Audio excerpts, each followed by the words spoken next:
Os destaques da semana entre os julgamentos do plenário do Supremo Tribunal Federal você confere aqui na TV Justiça. É o Plenárias que está começando.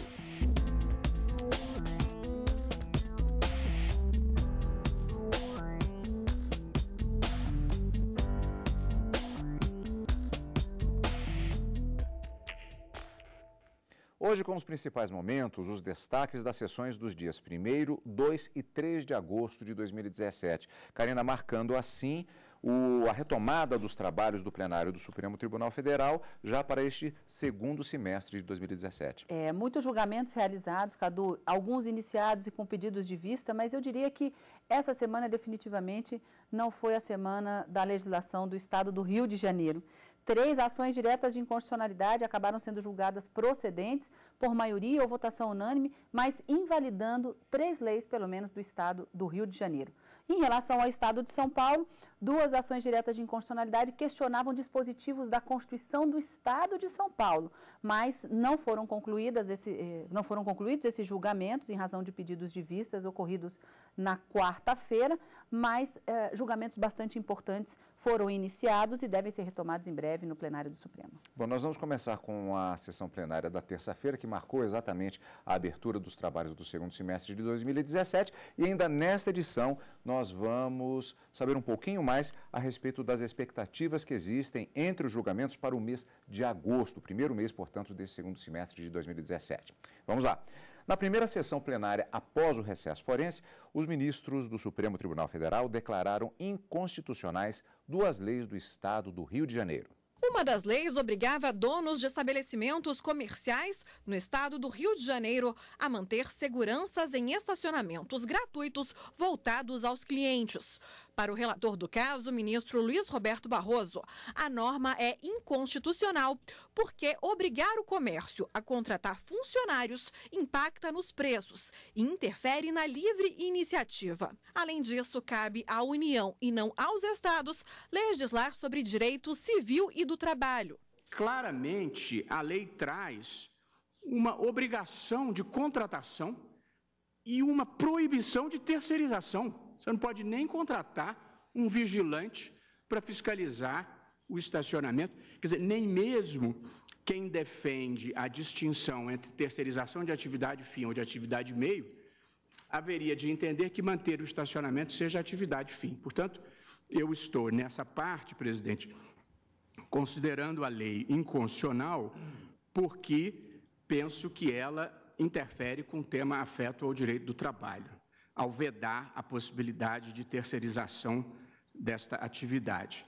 A imposição de contratação de empregados efetivamente tem como escopo inviabilizar essa automação sem qualquer, digamos assim, sem qualquer vantagem para a livre iniciativa, porque, pelo contrário, vai se criar uma folha de pagamento com empregados, com tributos, etc. Então, no meu modo de ver, sob o ângulo material, viola esse princípio da livre iniciativa. Esta lei é de 1990. E o tanto que mudou a realidade, inclusive o que a tecnologia nos oferece, porque em 90 isto teria uma conotação. Em 2017 é outro mundo que nós vivemos. A outra lei do Rio de Janeiro, declarada inconstitucional, obrigava os supermercados do estado a contratar pelo menos um empacotador para cada caixa para guardar as compras dos clientes. Para a maioria dos ministros, não cabe ao estado decidir se o supermercado vai fornecer ou não o serviço de empacotamento. Quem vai decidir se vai ter empacotador ou não vai ter empacotador é um mercado de livre concorrência. Se há demanda por empacotador, o concorrente vai colocar empacotador. Em muitos países, há mercados que se notabilizam exatamente por não ter, nem oferecer pacote, para que você junte o produto e coloque em caixas, não é? Evitando uma sobreoneração decorrente do pacote formal e tudo mais. Na verdade, passa a ser mais uma iniciativa, né, amiga do meio ambiente, que não vai gerar plásticos e coisas do tipo. Em Londres, em todos os supermercados que entrei, há caixas alternativas onde não há presença humana. Evidentemente que impor a presença de funcionários modificando, digamos assim, a estratégia operacional de um estabelecimento que vai optar por um mecanismo muito mais célere, em que o próprio consumidor empacota as suas compras e paga a conta imediatamente na máquina, é algo que efetivamente viola essa liberdade de exercício da atividade comercial livre. Todo serviço tem um custo e, evidentemente, esse custo é transferido para o usuário do serviço, ante o fato de a iniciativa privada estar sujeita à morte civil, que é a insolvência. Deve ter havido um muito bom propósito por parte do legislador, no sentido de uma proteção ao emprego, a possibilidade de empregabilidade, mas considero que também aqui, como na ação antes julgada, atuou-se contrariamente à Constituição.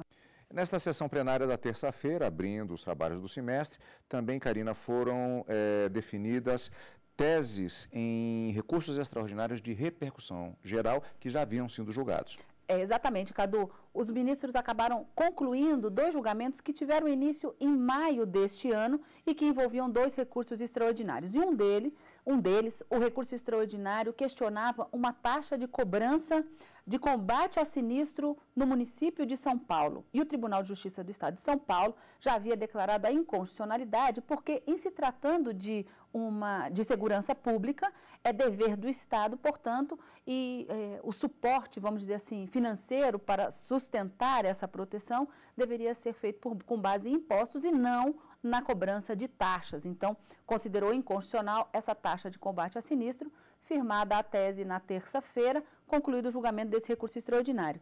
E um outro recurso extraordinário também que os ministros julgaram em maio deste ano era sobre a abusividade de greves e a competência de qual justiça comum, federal ou estadual, para analisar esse caso eventual de abusividade de greve, envolvendo empregados seletistas, mas junto à administração pública. Outro recurso extraordinário concluído também, já que iniciados em maio, um em 24 de maio, o outro em 25 de maio, todos concluídos nessa terça-feira. Karina, esta foi a sessão plenária da terça-feira, que abriu os trabalhos, como já foi dito, e tivemos julgamentos também na sessão plenária da quarta-feira, a primeira sessão ordinária do semestre. O Supremo Tribunal Federal começou o julgamento da ação que discute se uma norma da Constituição Paulista invadiu a competência da Constituição Federal. O caso envolve a proibição da caça no Estado. Os ministros estão analisando a validade de um dispositivo da Constituição de São Paulo que proíbe a caça em todo o Estado. O julgamento foi suspenso por um pedido de vista do ministro Gilmar Mendes.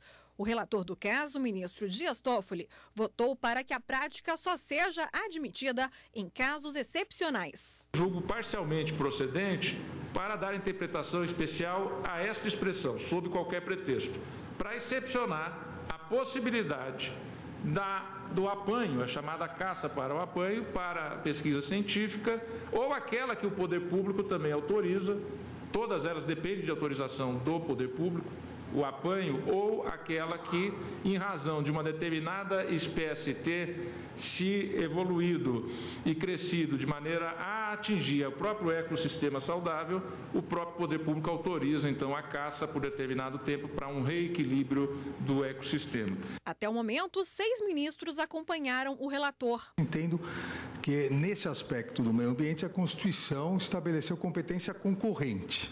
E nada de inconstitucional há quando o Estado, no exercício dessa competência concorrente, levando em consideração as peculiaridades regionais, como fez o Estado de São Paulo, amplia a proteção. A caça, inegavelmente, é uma atividade que inflige sofrimento aos animais. E penso que a decisão que o Supremo Tribunal Federal está tomando hoje, não só, como disse, é consentânea com a Constituição, mas representa, ao meu ver, um avanço civilizatório. Ainda durante a sessão, um pedido de vista do ministro Marco Aurélio suspendeu o julgamento que analisa a validade de um outro dispositivo da Constituição Paulista que determina que o Tribunal de Contas do município de São Paulo será composto por 5 conselheiros. O relator, ministro Gilmar Mendes, votou pela constitucionalidade do dispositivo. A Constituição do Estado de São Paulo não fere, a meu ver, a autonomia municipal ao dispor sobre o Tribunal de Contas do município. Na verdade, a própria Constituição Federal, ao permitir excepcionalmente a permanência do Tribunal de Contas do município, viabiliza que a Constituição Estadual discipline a matéria. E aqui a Constituição do Estado de São Paulo limitou-se a repetir o modelo da Constituição Federal ao reconhecer aos conselheiros do Tribunal de Contas do município de São Paulo as mesmas prerrogativas dos conselheiros do Tribunal de Contas do Estado. Até o momento, 7 ministros acompanharam o relator. Sessão plenária da quarta-feira, Karina, houve uma proibição de criação de novos tribunais de contas municipais. No Rio de Janeiro e em São Paulo eles ainda existem. A Constituição de 88 proibiu que esses tribunais autônomos para fiscalizar as contas dos próprios municípios fossem criados. Mas como já existia no Rio e em São Paulo, esses tribunais acabaram sendo recepcionados, vamos dizer assim, pela norma constitucional, mas não podem ser criados. E o ministro Gilmar Mendes, durante o seu voto, ele faz uma distinção entre tribunais de contas municipais e tribunais de contas do município de São Paulo e do município do Rio de Janeiro. Há uma diferença entre eles na medida em que esses tribunais de contas municipais podem ser criados para fiscalizar todos os municípios que se encontram dentro de um determinado estado. E os tribunais de contas do município de São Paulo e Rio são tribunais autônomos e que fazem a fiscalização externa, essa fiscalização financeira dos gastos do poder público no âmbito dos limites territoriais municipais. E o ministro Gilmar Mendes, durante o seu voto, ele considerou que esse número diferenciado de conselheiros para o Tribunal de Contas dos municípios, aqui no caso do município de São Paulo, em contradição ao que determina a própria Constituição para o Tribunal de Contas da União e para os Tribunais de Contas dos Estados, é razoável e, portanto, não haveria qualquer inconstitucionalidade. O julgamento ainda não foi finalizado, mas para o ministro, o momento em que a Constituição estabelece que são 9 ministros que devem compor o Tribunal de Contas da União e 7 conselheiros que devem compor o Tribunal de Contas dos Estados, é razoável, é proporcional que os municípios aqui no estado de São Paulo, Rio de Janeiro, estabeleçam um número de pelo menos 5 ou de no mínimo 5 conselheiros a compor esses tribunais que exercem, de uma certa forma, a fiscalização externa dos gastos do poder público, vinculados ao poder legislativo, mas não a ele subordinados. É importante a gente dizer, então, dar essa distinção. Embora sejam tribunais de contas da União, dos estados, dos municípios, não são órgãos do poder judiciário, são órgãos administrativos, vinculados ao legislativo, mas não a eles subordinados. O ministro Gilmar Mendes já votou. Outros ministros já votaram, já existe uma maioria formada, mas em razão do pedido de vista do ministro Marco Aurélio, o julgamento foi suspenso. Vamos aguardar a retomada no plenário para finalizar esse julgamento dessas 2 ações diretas de inconstitucionalidade. Sessão plenária da quarta-feira, depois do intervalo, nós vamos rever como foi os principais momentos da sessão plenária que aconteceu nesta última quinta-feira e ainda as expectativas para o mês de agosto no plenário do Supremo Tribunal Federal.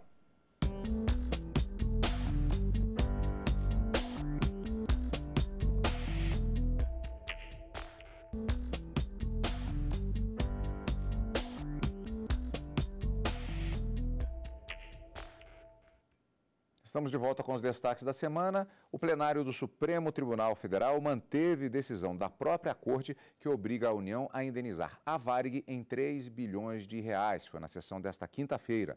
O valor deve ser usado para pagar dívidas trabalhistas que se arrastam desde a falência da empresa, decretada em 2010. Os ministros negaram recurso em que a União questionava a decisão tomada pelo plenário em 2014 e que garantiu à Varig o direito à indenização de aproximadamente 3 bilhões de reais em razão do congelamento de tarifas imposto para conter a inflação durante o Plano Cruzado, entre outubro de 85 e janeiro de 92. O congelamento de preços que aqui se discute foi, de fato, medida severa, mas que não pode ser destacada do cenário igualmente grave em que inserida, nem compreendida fora dos objetivos institucionais que orientaram sua utilização. Tratava-se de um momento bastante peculiar e com escopo claro, proceder à desindexação da economia a fim de controlar o surto inflacionário. A própria União, no seu arrazoado, nos seus embargos, citou trechos de votos, inclusive do ministro Gilmar, do ministro Joaquim Barbosa, demonstrando que o que alegava não ter sido discutido foi e acabou sendo vencido. Nesses termos, tanto conheço quanto rejeito, acompanhando a relatora. É vedado à Suprema Corte revolver fatos e provas sobre perícia convalidada nas instâncias inferiores e analisada expressamente no acórdão do Tribunal de Origem. E, da mesma maneira, assentei e acompanho nesse sentido, Vossa Excelência, senhor presidente, assentei a necessidade de intervenção do Estado no domínio econômico, na hipótese de concessão de serviços de transporte aéreo, não pode mitigar direitos e garantias fundamentais, nem atenuar o instituto da responsabilidade objetiva do Estado. A indenização deve ser usada para pagar dívidas trabalhistas de um fundo de pensão formado por ex-funcionários que buscam o recebimento dos valores desde a falência da empresa. Ainda durante a sessão, os ministros analisaram uma ação em que se questionava a lei do Rio de Janeiro, que trata da obrigatoriedade de informações nos rótulos de alimentos comercializados no estado.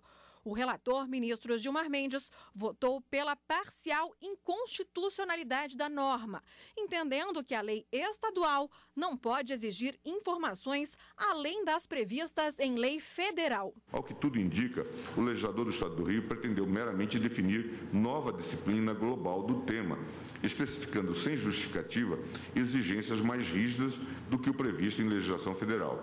E, nesse ponto, resta claro o conflito entre a legislação impugnada e a legislação federal. O mesmo produto não pode ter dois rótulos ou duas embalagens, uma nacional e outra para o estado em questão. O ministro Dias Toffoli divergiu, votando para que toda a lei fosse considerada inconstitucional. O parágrafo 4º do artigo 24 da Constituição impõe a suspensão da lei estadual sobrevindo à legislação federal e, com essa legislação federal, se torna incompatível a vigência da lei local. E o artigo 3º, aqui impugnado, também na inicial, ele diz o seguinte: a partir de 60 dias da data de publicação desta lei, os produtos que não contiverem seus rótulos ou embalagens o exigido no artigo 2º acima, serão retirados de circulação, sob pena de apreensão pelo órgão competente da Secretaria de Estado da Saúde. Vejam, o fato de não ter sido impugnado um único inciso do artigo 1º, do artigo 2º, não faz com que permaneça válido esse artigo 3º, que é totalmente incompatível com a legislação federal que lhe sobreveio. O ministro Edson Fachin também divergiu, mas de forma contrária, entendendo que a lei é constitucional. Informações sobre composição do produto, aditivos, quantidade de calorias, proteínas, açúcares, gordura, presença de conservantes, corantes, aromatizantes e formas de esterilização, estabelecendo sanções ainda que de algum peso, não há dúvida nenhuma sobre o eventual descumprimento, parece-me situar-se na seara da proteção do consumidor. Mas a maioria dos ministros acompanhou o relator pela parcial inconstitucionalidade da lei. Uma lei, apesar de estadual, que afeta todos os demais estados da federação, afeta a concorrência entre empresas de estado e, consequentemente, cria uma preferência entre estados. Neste caso específico, por circunstâncias particulares dessa lei, inclusive de natureza temporal, e pelo prazo que já vigora a sua suspensão parcial e pelo momento da sua edição, eu estou acompanhando o relator. Karina, no caso desse julgamento, podemos dizer que aqui se envolve aquela chamada competência para legislar concorrente? De forma concorrente, são aquelas hipóteses previstas no artigo 24 da Constituição, que diz assim: determinados assuntos, e a proteção do consumidor está ali também, envolve essa discussão, assuntos de natureza genérica, assuntos gerais, normas gerais, devem ser estabelecidas pela União, Congresso Nacional, uma lei nacional, portanto. Os estados podem legislar sobre esse assunto também, daí a natureza da legislação ser concorrente. Mas a legislação estadual tem que observar os limites traçados na norma geral, que foi estabelecida pela lei federal. Se porventura, diz ainda o artigo 24, não houver uma lei federal tratando do assunto, os estados e os municípios podem legislar sobre aquela matéria de forma ampla. Mas se sobrevier posteriormente à lei estadual uma lei federal, no que elas forem incompatíveis, deve prevalecer a norma federal. Nesse caso, em concreto, que estava sendo julgado uma lei do Estado do Rio de Janeiro. O Estado do Rio de Janeiro legislou estabelecendo outras restrições, além daquelas que já estavam previstas na lei federal. O ministro Gilmar Mendes, também relator dessa ação direta de inconstitucionalidade, disse: quais são as normas gerais que fixam esses limites ou essas restrições que devem constar da embalagem dos produtos comercializados? Estão previstos no Código de Defesa do Consumidor e algumas resoluções da Anvisa. O Estado pode legislar sobre outros assuntos de interesse local? Pode, mas estabelecer outras restrições, além daquelas que a lei federal já estabelece, seria desarrazoado, desproporcional e aí sim inconstitucional. Então, embora o tema pode ser tratado pelo Estado e pela União, tem que prevalecer ou tem que respeitar os limites previstos na norma geral, que são essas legislações, a norma federal. Então, os ministros acabaram, de uma certa forma, entendendo que já havia uma legislação federal protetiva e restritiva. Quando o Estado restringe ainda mais, estaria, de uma certa forma, violando esse princípio da legislação concorrente, devendo prevalecer a norma geral. Debate interessante, marcando a última sessão plenária da semana, com o reinício dos trabalhos do Supremo Tribunal Federal, no plenário do STF especificamente também. E com esse reinício dos trabalhos no plenário, vem a expectativa sobre os temas que os ministros devem se debruçar. A reabertura dos trabalhos no tribunal também marca a retomada da contagem dos prazos processuais suspensos durante todo o mês de julho em decorrência das férias forenses dos ministros.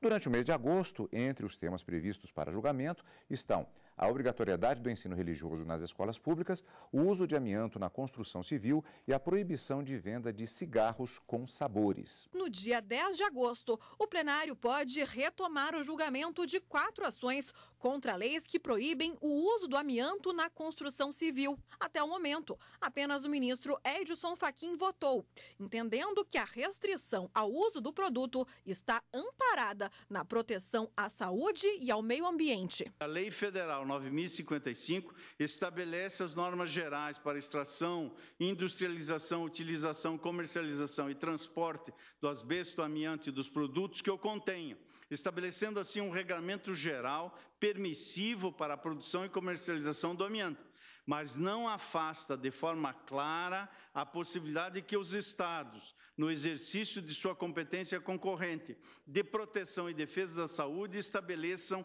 restrições à produção, ao uso e ao consumo do amianto. O julgamento vai ser retomado com o voto vista do ministro Dias Toffoli. No dia 16 de agosto, o plenário pode voltar a discutir a validade do decreto que regulamenta as terras ocupadas por quilombolas. Em 2012, o relator do caso, o ministro César Peluso, votou pela inconstitucionalidade do decreto, mas defendeu que as comunidades que ocuparam as terras antes de 1988 mantenham os títulos de posse. Modulo, porém, os efeitos dessa declaração em respeito ao princípio da segurança jurídica e aos cidadãos que, de boa fé, confiaram na legislação posta e percorreram o já longo caminho mencionado para obter a titulação de suas terras desde 98, determinando que sejam tais títulos considerados bons, firmes e valiosos, todos aqueles emitidos até esta data. Em 2015, a ministra Rosa Weber votou pela validade do decreto. Entendo que o artigo 68 do ADCT inegavelmente assegura um direito específico e fundado diretamente no texto constitucional. Rememoro seu teor.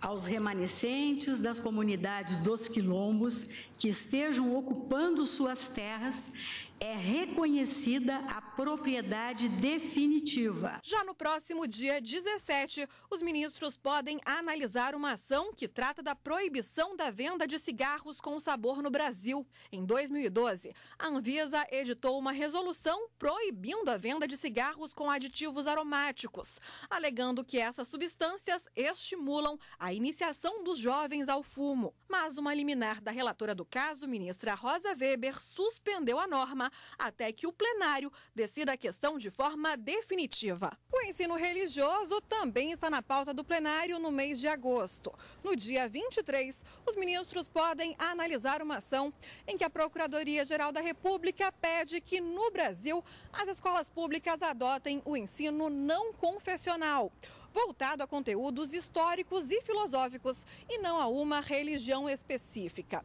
Em 2015, o relator do caso, o ministro Luiz Roberto Barroso, realizou uma audiência pública para ouvir a sociedade sobre o tema. Julgamentos que você vai acompanhar ao vivo aqui na TV Justiça. E, aliás, encontro marcado já na próxima semana, Karina. Na próxima semana, quarta e quinta ao vivo no Direto do Plenário e no final de semana com plenárias. Obrigado pela companhia, como sempre. E continue conosco aqui na TV Justiça.